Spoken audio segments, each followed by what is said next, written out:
नमस्कार साथियों। 100 शब्द प्रति मिनट जनसत्ता डिक्टेशन स्टार्ट होगी 3 सेकंड बाद। स्टार्ट। देश में सुरक्षा बलों के जवानों की खुदकुशी के मामले या फिर उनका खुद पर लगाम खोकर गोलीबारी करने की घटनाएं लंबे समय से चिंता का कारण बनी हुई है। समय समय पर इस मसले के हल के लिए पहलकदमी की बातें भी की गई, लेकिन अब तक इस दिशा में ठोस उपाय सामने नहीं आ सका है। यही वजह है कि आज भी देश के अलग अलग हिस्सों से जवानों द्वारा अपने ही साथियों पर अंधाधुंध गोलीबारी, बेवजह उनकी हत्या और फिर खुदकुशी कर लेने की खबरें आती रहती है।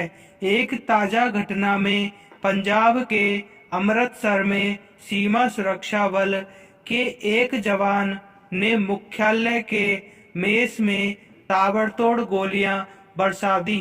गोलीबारी की चपेट में आने वाले 4 जवानों की मौत हो गई और एक गंभीर रूप से घायल हो गया। इस घटना को अंजाम देने वाले जवान ने अपने को भी गोली मार ली।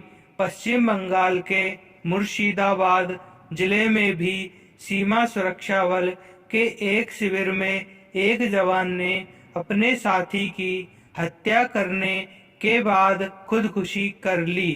पैराग्राफ। संभव है कि इस तरह की घटनाओं को किसी जवान की हिंसक प्रवृत्ति का नतीजा माना जाए या फिर उसे मानसिक रूप से परेशान बताकर इसी कोण से मामले की जांच और उसका विश्लेषण किया जाए।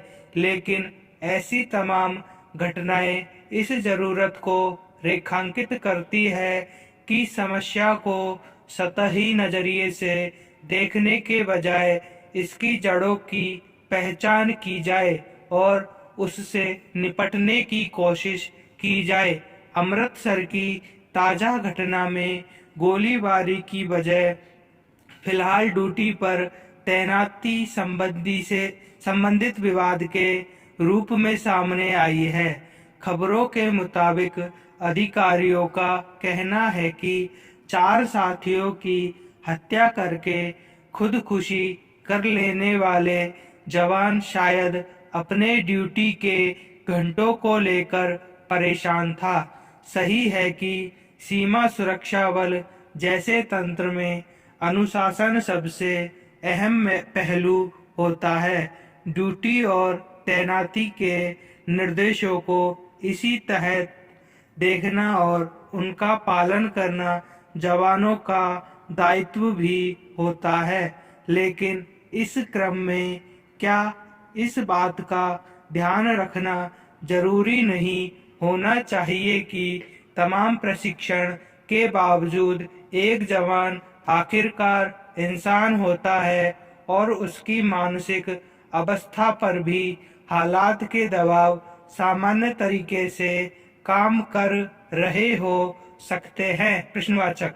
पैराग्राफ। यह छिपा नहीं है कि सुरक्षा बलों के जवानों की ड्यूटी किन कठिन और संवेदनशील परिस्थितियों में भी चलती रहती है। इसके मद्देनजर कई बार जरूरत होने पर भी जवानों को छुट्टी नहीं मिल पाती या फिर ड्यूटी के हालात और उसकी अवधि उनके मानसिक स्वास्थ्य पर विपरीत असर डालते हैं। ऐसे में कई बार वे खुद पर से नियंत्रण खो देते हैं और इस तरह के अपराधों को अंजाम देते हैं और अपनी जान भी दे देते हैं। एक व्यक्ति अपने भीतर मौजूद संवेदनाओं और उससे संचालित मानसिक उथल पुथल से पूरी तरह निरपेक्ष या मुक्त नहीं हो सकता। विडंबना यह है कि बीएसएफ या सीआरपीएफ जैसे अलग अलग बलों में अपने साथी जवानों पर गोलीबारी करके किसी जवान के खुदकुशी कर लेने की घटनाओं पर चिंता तो जताई जाती है, लेकिन इसके मूल कारणों पर गौर करके उसे दूर करने को लेकर कोई व्यावहारिक कदम नहीं उठाए जाते। कभी करीब 4 महीने पहले सीआरपीएफ ने जवानों में मानसिक और भावनात्मक तनाव का पता लगाने का निर्देश दिया था। दरअसल इस गंभीर और जटिल समस्या का हल अनुशासन की कमी के बजाय इसी कोण में से तलाशने की जरूरत है। संपूर्ण